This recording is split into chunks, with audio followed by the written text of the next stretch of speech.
No regresso da Eusébia para casa, um dos soldados a elogia e diz que o número de vítimas reduziu bastante desde o momento que ela se responsabilizou em vigiar as fronteiras por meio de sua magia.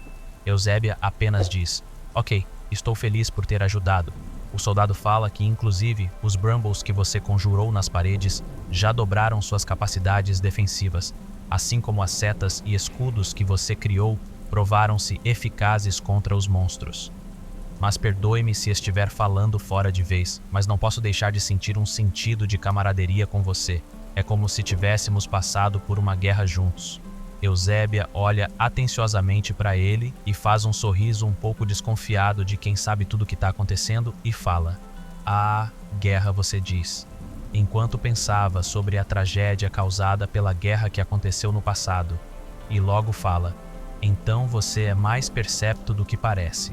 Passamos agora para a biblioteca, onde uma de suas servas que a acompanhava diz para que pudesse tirar um tempo para descansar por ser muito tarde. Mas a persistência de Eusébia a faz com que elas ficassem um pouco mais, porque ela ainda precisava terminar algumas pequenas tarefas. Enquanto manteve sua atenção na leitura, em seu pensamento ela percebe que o boom de Argenwood fortaleceu sua magia e, com o tempo, ganhou a capacidade de acelerar e alterar o crescimento das plantas. Enquanto lia alguma passagem de instruções que falava sobre como as paredes e florestas densas podem manter os monstros longe das fronteiras. Inclusive, setas com infusão mágica também seriam úteis. De repente, algumas gotas de sangue pingam sobre o livro indicando uma hemorragia. Ela apenas limpa e continua com sua leitura. Tudo o que conseguia pensar era sobre o quão melhor tornou-se as forças militares sob sua liderança. Mesmo que ainda estejam fracos para enfrentar Kanash e seu império, seu plano não será anulado. Ela não pretende deixar ele destruir Arcaia desta vez, mesmo que signifique que se case com ele. Ela pretende fazer de tudo para proteger seu país. No dia seguinte, uma notícia chega por um dos soldados alegando ser urgente, porém era uma mensagem vinda diretamente de Riadon, escrita por Kanak, que dizia que tudo o que ele mais precisava era a sua princesa, ou seja, a Eusébia, e nada mais.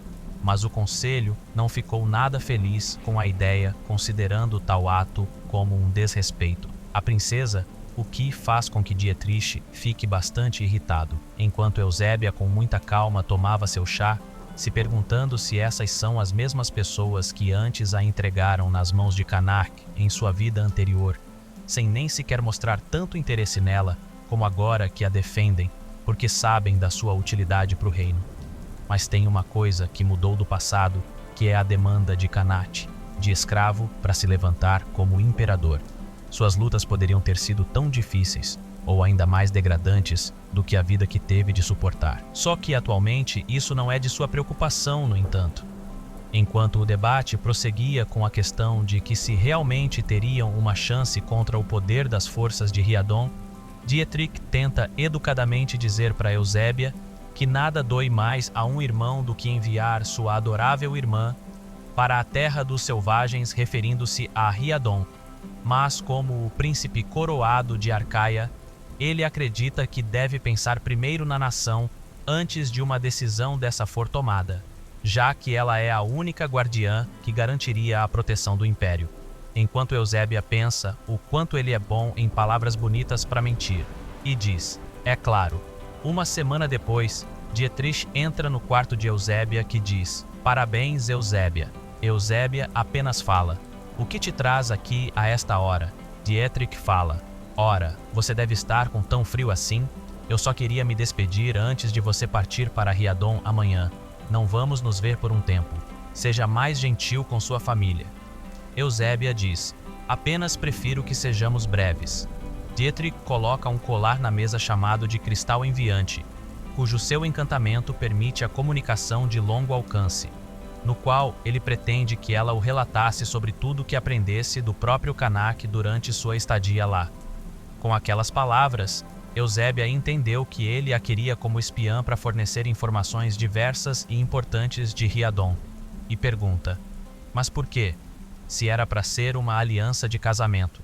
Dietrich fala que foi tudo um ponto de partida de acesso. Eusébia o adverte e fala que tal comportamento é meramente uma tentativa de provoco, porque caso Kanak descubra uma guerra pode acontecer. Dietrich fala: "Ah é? Poderia? Ah, minha doce e ingênua irmã. É isso que tanto queremos para isso, estamos nos preparando para a guerra. É por isso que vim ver você esta noite." Eusébia fica com aquela cara de: "Então é isso? Será que o meu passado está prestes a se repetir? Eles estão mesmo se preparando para a guerra?" Enquanto Dietrich fala: "Atacaremos no momento em que Riadon baixar a guarda. Todos os reinos do norte já forjaram um acordo.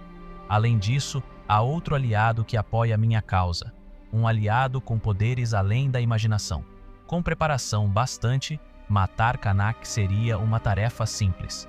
Eusébia apenas fica presa em seu pensamento sobre qual aliado com poderes além da imaginação ele está se referindo. Por que não percebeu aquilo antes? Então esta é a causa da confiabilidade dele? Dietrich não poderia ter colocado as mãos em um item mágico tão raro sem um feiticeiro poderoso fabricando um para ele. Com certeza ele deve ter dado as mãos com aquela figura capuzada de novo. E isso claramente significa outra grande guerra que jogará o continente no caos. E ela sabe que se o recusar naquele momento em prosseguir, ele provavelmente vai para a próxima alternativa disponível, causando uma guerra, caso tente assassiná-la tal como aconteceu no passado. Mesmo Argenwood, uma deusa, tendo dado a mim uma chance, não significou que tal coisa desta vez seria evitada ou não aconteceria. Mas por que isso? Será que não tem como evitar? Meus estudos foram em vão, porque de fato eu pensei que meus esforços foram suficientes para evitar a ambição de Dietrich e a guerra. Dietrich a questiona que fala: "Bem, diga-me, Eusébia, você possivelmente pensa que casar com Kanak resolveria todos os nossos problemas e traria uma paz duradoura para Arcaia?" Balança a cabeça e fala: "Piteosa tola, não tinha ideia que você estava tão cega." Eusébia pergunta o que quer dizer. Dietrich fala que organizou documentos secretos para que ela os lesse. Deixa sobre a mesa os supostos documentos que nele diz que os guardiões de Arcaia são amaldiçoados a permanecer estéreis por toda a vida. Tornar-se um guardião significa dedicar todo o seu ser ao serviço da Argenwood. Você não será capaz de usar seus poderes fora do nosso reino, e não haverá esperança de passar sua magia para um filho do seu ventre.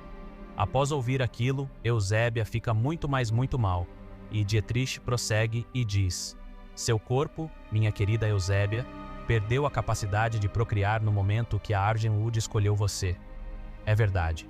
Encontrei esses documentos secretos escondidos profundamente nos arquivos proibidos que só o rei de Arcaia pode entrar. Imagine a fúria e a desapontação de Kanak ao descobrir que a noiva que comprou com uma aliança é uma mulher estéril que não pode lhe dar nenhum herdeiro. Você já deve imaginar o fogo de sua raiva." Com uma voz baixa fala: "Queimaremos nossa amada Arcaia até as cinzas." Eusébia ficou completamente sem forças, mas logo ela fica irritada e fala que tudo aquilo não passa apenas de mentiras inventadas. Fala que já não quer mais ouvir, mas Dietrich fala para ela pensar naquilo cuidadosamente. Apesar de toda a riqueza de informações disponíveis sobre os guardiões, nenhum nome de seus filhos é mencionado nas crônicas. Eusébia insiste e fala que não acredita mesmo assim. Enquanto em seu pensamento, porém, ela se questiona, caso isso for mesmo verdade, deve assistir em silêncio enquanto o fim chega. Na cena que segue somos mostrados o futuro esposo de Eusébia, o Kanak, que está tomando banho num rio ou um pequeno lago, quando Kanak comenta sobre um assunto, dizendo que eles foram emboscados na altura que cruzavam a fronteira. Não sei se trata do primeiro ataque ou talvez é só conversa. O soldado que o acompanhava fala que, bem, uma presa sem armadura é um alvo fácil, Sua Majestade. Não estou surpreso que esses assassinos tenham escolhido atacar. Kanak, de forma arrogante, manda ele calar a boca e entrega-lhe suas roupas. E muda de assunto. Fala que é preciso parecer limpo e fresco antes de receber uma princesa, ao que indica que ele estava se preparando para estar diante da princesa para o seu casamento. Em Arcaia, vemos Eusébia e sua serva, que fala para ela não ficar muito tempo fora com o risco de pegar um resfriado. Eusébia diz que precisa sentir um pouco de ar fresco.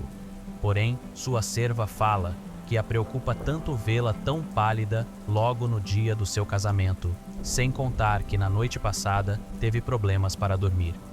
Mas na noite passada, Dietrich deu a ela um tempo para pensar sobre tudo que ele havia lhe dito. Mas, para não agir por impulso, Eusébia decidiu descobrir por si mesma. No entanto, assim que ela pega nas crônicas de Arcaia, descobre que Dietrich disse a verdade. Nem um único tomo menciona sobre os descendentes dos guardiões. Só que Kanak quer casar com ela, para produzir um herdeiro que pode aproveitar a mágica. Mas os guardiões, no entanto, são diferentes dos magos naturais. A magia é uma bênção dada pela Ardenwood na seleção, não no nascimento. Então, ela percebe que Dietrich estava certo. Os guardiões não podem ter filhos. Ela não pode ter filhos. Ela se questiona sobre o que deveria fazer agora. O imperador pode quebrar a aliança se saber que ela é estéril. Ela é distraída de seu pensamento quando uma voz se faz ouvir e diz: "Ouça, povo de Arcaia, sua majestade, o imperador de Riadon, veio até você para selar a aliança de casamento entre nossas duas nações. A vontade de vê-lo aumenta, o que a faz ela olhar com mais atenção. Enquanto Kanak avançava acompanhado de seus soldados, ambos trocam de olhar por um bom tempo. O homem mais uma vez fala: abram seus portões e receba o imperador com respeito e honra. Eusébia olha para ele e fala em seu pensamento: sim, é ele, Kanak de Riadon. Depois da história de infertilidade que acabou de saber, preocupa ainda mais ao ver o homem que a quer como esposa, sentada na sala. Pensa em um plano inteligente. Se não, caso ela não esteja preparada, então a aliança falhará, e não será capaz de deter a invasão de Arcaia por Riadon, não importa o que ela faça. Ontem à noite, Dietrich tentou conquistá-la para sua causa, em vez de matá-la como havia feito em sua vida anterior. Ele provavelmente a considera como um peão útil em seu jogo, e fala que, contanto que ela pareça útil, ele pensará duas vezes antes de se livrar dela. Então deve fazer o mesmo e provar seu valor ao imperador. Deve passar com cuidado, mas deve esconder dele o segredo dos guardiões. Assim que os portões lhes é aberto, Kanak não esperou muito e foi ver sua noiva. Ele a olha como alguém que há tanto tempo esperasse por aquele momento e fala: Princesa Eusébia? Enquanto Eusébia o encarava com aquele olhar de: nossa, que ousado! Ele veio até aqui só para me ver antes mesmo do momento da cerimônia do casamento começar, que é o habitual. Rapidamente se levanta e fala: estou profundamente honrada por finalmente conhecer o imperador pessoalmente. Kanashi, assim que se aproxima dela, carinhosamente encosta sua mão em seu rosto e a olha fixamente em silêncio por um tempo. Como alguém que parece entender um pouco das coisas fala: você parece infeliz com este arranjo de casamento. Eusébia responde rapidamente e diz: muito pelo contrário, Sua Majestade, é uma grande delícia para mim tornar-me o consorte do... Antes de finalizar, Kanak fala: suas mentiras são tão doces como esses lindos lábios. E Eusébia fala: eu nunca ousaria mentir para você, Sua Majestade. Mas Kanak se sente um pouco incomodado por ela chamá-lo assim. Kanak suspira e fala: quer saber, eu não estou habituado a estes modos nobres. E eu preferiria ser chamado pelo meu nome, se estiver tudo bem para você. Assim que Eusébia ouviu o pedido, oferece-lhe suas desculpas por desagradá-lo, mas ela fala que mesmo assim, a propriedade exige que esse é o único jeito de honrá-lo. Mas em seu pensamento, ela fica confusa, porém acreditava que tudo acontece segundo as formalidades. Mas é tudo diferente.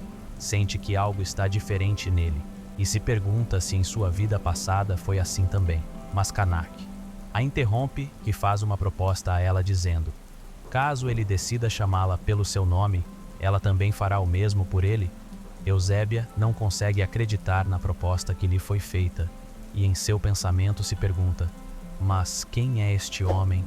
Não, este não é o homem de que me lembro. Na minha vida anterior, Kanak Riadon nunca me fez uma visita privada antes da cerimônia de casamento, e como se não bastasse agora isso, fica toda perdida em seu pensamento enquanto o encarava sem dizer uma palavra sequer, até que Kanak a chama pelo nome. Eusébia nem sequer conseguiu respondê-lo, porque em seu pensamento ela encara ele como outra pessoa e diz: ele jamais me chamou pelo meu nome. E Kanak pergunta: você não sabe meu nome? Eusébia acena com a mão e fala: não, não é isso, eu aceito sua proposta. Então, Kanak ficou esperando atenciosamente, mas ela tentou chamá-lo, mas não conseguiu. Mas no pensamento, ela diz que ainda não entende por que tudo mudou do nada. Na cena seguinte, enquanto suas servas organizavam seu vestido, uma de suas servas de nome Cecília, de tanta emoção, a elogia tanto que até chora. Mas Eusébia fala para ela ficar calma e limpar suas lágrimas. Ela obedece e fala que quebra seu coração ver Sua Alteza forçada a um casamento tão rapidamente preparado. Fala que ela merece algo muito melhor. Deveria andar pelo corredor com um vestido de noiva mais bonito, enquanto para Eusébia sabe dizer que aquilo já é extravagante bastante comparado com o vestido que tinha usado antes de voltar no templo. Mas sua serva a abraça, carinhosamente mostrando o seu afeto por ela, e faz o favor para que ela não as deixasse. Eusébia fica sem graça e mais uma vez fala para ela não chorar. Não é como se estivesse indo para a batalha. É apenas uma cerimônia de casamento. Mas em seu pensamento, ela percebe que partir para o império significa que está colocando sua vida em risco. Este homem, que será seu marido, tomou sua pátria como refém e espera um herdeiro que pode usar magia. E a única forma de proteger o seu povo é fazê-lo acreditar que pode cumprir as suas exigências enquanto se aproximava de tal homem. Ambas as mãos se tocam, o padre abençoa em nome da deusa Faihar, a guardiã do início e do fim, anuncia-os homem e esposa, ou seja, marido e mulher. Enquanto Eusébia só pensava, caso aquilo desse errado, seria uma grande catástrofe para Arcaia. O padre fala, então: deixem beijo do voto selar seu vínculo como um. Eusébia apenas o olhava enquanto dizia para si mesma que ele ainda parece o mesmo. Parece não haver mal neste rosto perfeito. No passado, ele parecia mais um deus do que um homem, mas depois do que testemunhei naquela guerra, ele já não inspira temporada dentro de mim. Bom, pessoal, não sei o que o tradutor quis dizer com essa palavra temporada, mas enfim, Kanak assegura carinhosamente como se a desejasse por completo. Ambos ficam se encarando. Eusébia só pensa: isto não é somente um vínculo de matrimônio, mas uma ferramenta que deve usar com sabedoria para manter a paz.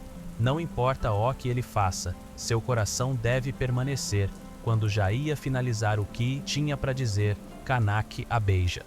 Desta vez, porém, foi diferente. Kanak começou a esfregar o interior da boca a cada movimento da língua. Enquanto suas salivas se misturavam, o som do beijo ecoou pelo silencioso salão do casamento. Foi um beijo excessivamente obsceno. Ela estava tonta. Ela não conseguia se libertar dos braços que ele a seguravam com força. Assim que sua língua tentou escapar, a língua de Kanak rapidamente a seguiu, prendendo-a, até que ela abriu lentamente os olhos, que estavam desesperadamente fechados. Olhou para ele perplexa. Seus olhos escuros ainda ardiam. Por um tempo, apenas o som da respiração de Kanak hipnotizou seus ouvidos. A respiração irregular e o som dos seus corações cardíacos, que ela poderia sentir em seus corpos, se tocando. Todos os outros ruídos escaparam dos seus sentidos. Eusébia, Kanak sussurrou lentamente, libertando-a de suas mãos. Só então recuperou o juízo e olhou em volta. Os convidados presentes na cerimônia. Alguns não estavam satisfeitos. Nisso inclui Dietrich e Zander, enquanto outros olhavam admiradamente. Eusébia fica vermelha de vergonha. Dia seguinte. Começa a preparação. Não teve festa de casamento desta vez. Kanak queria voltar ao Império de Riadon assim que a cerimônia terminasse, sem recepção. Ninguém se atreveu a estragar o seu bom humor, então tudo correu rapidamente de acordo com o seu pedido. E desta vez eles parecem estar com maior pressa para sair do que na primeira vez que se lembra. Antes de partir, ela olha à sua volta. Dá um aperto no colar que Dietrich deu a ela e imagina quando ele fala: "Então você finalmente decidiu se juntar à minha causa. Você fez a escolha certa, querida irmã.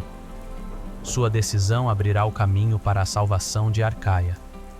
Mas Eusébia, em seu pensamento, fala que não existe salvação alguma e que seu plano não passava de um absurdo. Mas Kanak a corta de seu pensamento que fala: "Esse olhar no seu rosto, cada momento deve ser doloroso para você." Eusébia se vira. Kanak. Mal sabe ele que sua atual esposa está com seu plano diferente do que ele imagina.